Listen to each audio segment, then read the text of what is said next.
And our macro outlook just isn't changing, is it? Maybe it's helpful to recap what we've been saying really from day one when we started in January. We've been saying that cash is at very attractive levels, and we've been saying that it's tough to see how equity markets can beat the return of cash over the medium term at this moment. And we've also been saying that duration is likely to be on sale, and therefore that's likely to increase the pressure on multiples and therefore increase the pressure on equities. What we got wrong is that we didn't anticipate, and we are never going to anticipate or be able to anticipate because that's not our forte, the performance of the Magnificent Seven throughout this year. It's something that came out of left field and something that really we could not foresee or are ever going to be able to foresee. What is interesting is that despite the performance of the Magnificent Seven throughout 2023, where is the performance of the equal weight S&P?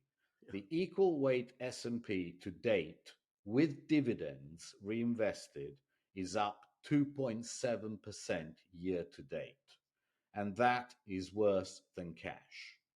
So we feel vindicated in what we've been saying, although our portfolio performance has not been beating the S&P, but that is not the point of this program and of this website. The point is to give you something to talk about with your investment advisor, or if you are doing this solo, independently, to give you a framework for thinking about assets and their relative attractiveness. We think that we've added value by doing what we've been saying since the first day, and I think that's being vindicated at the moment. Right. It's important to say that if we were doing this program a year ago, the things that, or if we started in July of last year, um, those Magnificent Seven were the opposite of magnificent through December. And so, I don't feel guilty at all about missing the Magnificent Seven. I think we've had our minimum equity exposure. That said, we had we were fairly heavily invested in equities and got out at near the top.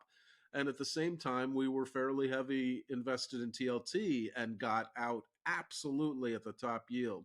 So our portfolio has been a defensive portfolio expecting assets to underperform cash, and they absolutely have.